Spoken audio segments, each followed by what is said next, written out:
événement qui l'a déclenché. J'étais en train de compulser des listes de passagers qui arrivaient à Ellis Island à New York et j'ai trouvé le nom d'un Tunisien qui est arrivé là-bas en août 1912. Je ne sais pas qui est cet homme-là et ce n'est pas du tout mon propos de savoir quel était son parcours à lui, mais je m'en suis emparée sur le plan de l'imaginaire et j'ai essayé d'imaginer la trajectoire de cet homme qui s'exile en 1912. Alors le roman ne commence pas en 1912, il commence en 1918 en France, au moment d'une offensive américaine décisive, et on ne sait pas qui est ce soldat qui est blessé très gravement et qui se trouve hospitalisé.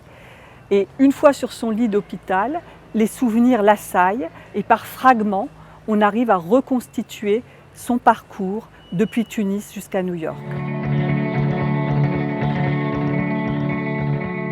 Au début des années 1900, il y a plein de découvertes qui se passent autour de lui et il a envie de participer à tout ça.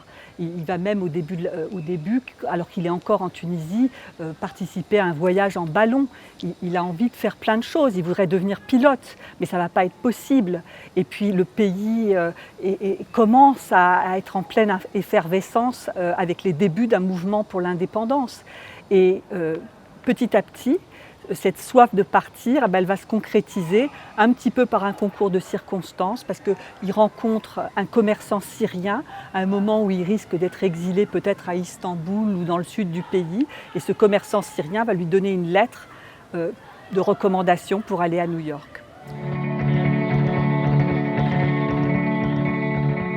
Alors Little Syria, c'est un quartier qui n'existe plus aujourd'hui pratiquement. Il a été rasé après la Deuxième Guerre mondiale. C'est là qu'on avait construit le World Trade Center. Et c'était un quartier très prospère, bouillonnant sur le plan de l'activité économique. Les commerçants étaient très dynamiques. Donc il y a cette activité strictement économique, mais aussi une activité intellectuelle. Il y avait des journaux qui paraissaient en langue arabe. Il y avait des écrivains aussi.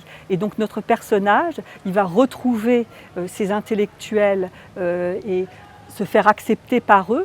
Il va même croiser indirectement la figure de Khalil Gibran qui est très actif à ce moment-là. Il va aussi croiser le nom, sans croiser la personne, du premier romancier arabe américain, Amin Rihani, qui publie un roman en 1912, donc en plein dans la période qui concerne notre Tunisien qui va se trouver emporté dans la tourmente de la Première Guerre mondiale.